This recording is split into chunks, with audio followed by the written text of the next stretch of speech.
For several years, the Israeli government was forcibly administering birth control to a segment of its minority population, with doctors injecting Ethiopian Jewish women against their will with a contraceptive, Depo-Provera. But it wasn't until this January that a government official finally acknowledged it. One investigative journalist who interviewed 35 Ethiopian immigrants found that they were being intimidated and threatened into taking the shots, while being told that they were merely inoculations. But many speculate it was all part of a deliberate attempt to restrict an expanding minority in the country. You see, over the last 2 decades, Israel's experienced a significant influx of Ethiopian immigrants. But there now being close to 130,000 living in the country. And while the government has finally put an end to this inhumane, insane population control tactic, the story has shed a light on a dangerous contraceptive that's now being pushed and administered on women of color all over the world, including right here in the U.S.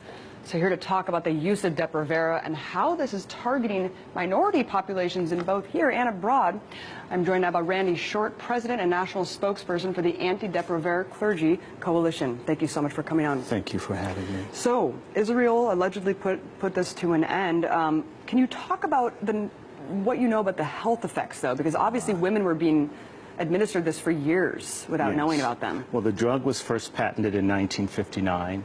By the middle 60s, there were a lot of unethical experimentations done, in particular the Grady Clinic study in Georgia on poor black and poor white women. God knows how many people died. This drug did not get approved until 1993-94, but during that time that was used on women all over. The effects of it are serious: excessive bleeding, osteoporosis, breast cancer, cervical cancer, heart attack, stroke, ectopic pregnancies, excessive weight gain, which can lead to type 1 or 2 diabetes, short or long-term infertility, maternal death. It strips the epithelium, the inner part of the woman's womb, making her more susceptible to all STIs and STDs. Therefore, doubling the chances of getting HIV/AIDS, chlamydia, HPV, gonorrhea, or syphilis. And there are other things that bothers the mental health. One of the things that's come to us, that the group that I work with, the Rebecca Project, is that many women are telling us that they've had mental problems.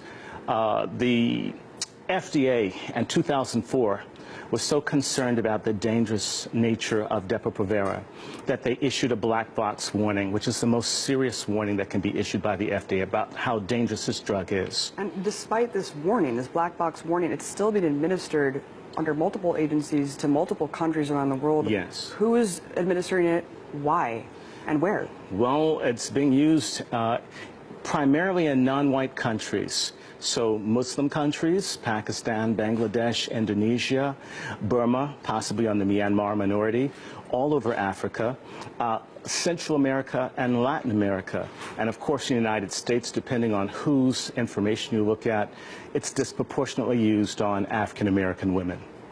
Who's doing it? Planned Parenthood is one of the big purveyors of it. In addition to that, you have the Population Council, you have the International Federation of Planned Parenthood, you have a lot of persons and groups that have a Malthusian view that there are too many people, and therefore they want to reduce the population. They know this drug is deadly, it's cheap, and it makes huge profits for the parent maker, which is Pfizer. And USAID is also one of the agencies as well. For 47 years, it's been an unofficial policy of the USAID Office on Population to use or to send abroad dangerous, unsafe, untested, or unapproved drugs. And you said that this is being obviously disproportionately affecting minority populations. yes. If they know that it's deadly, why would they be administering it to minority populations? I mean, what is really this all about here? There are too many non-white people. If you look at a gentleman by the name of Dr. Ravenholt, who was head of the USAID Office on Population from about 1966 until 1979, he was able to first convince President Johnson that it was in the national and commercial interests of the United States that 1/4 of the women in the developing world be sterilized. So there's some sense that if there are too many black or brown people, that somehow their needs will conflict with the capitalistic, imperialistic aims of the United States and its allies.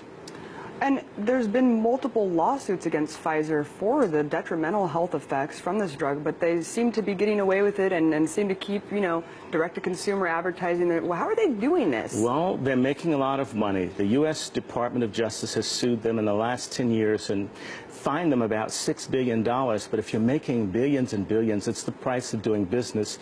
But you have to understand, the people that are being steered towards this drug are poor, they lack education and legal representation, and they're being tricked, so they don't know. Now, you have to understand, Pfizer lost in Canada, they've lost in Europe, but they go to countries where they can't be sued. You can't sue from Nigeria here. You can't sue from Mozambique here. So you can go to countries where you either have a corrupt government structure or they're coerced, or should I say they've constructively manipulated into having this drug as part of their international foreign aid. Do you see what I'm saying? So the women become just chess pieces in a Malthusian eugenics game. And so you think this goes beyond just a corporation making as much money as it can, pushing it on as many people as it can. You think it actually goes down to, this is a modern day form of eugenics. And genocide, yes.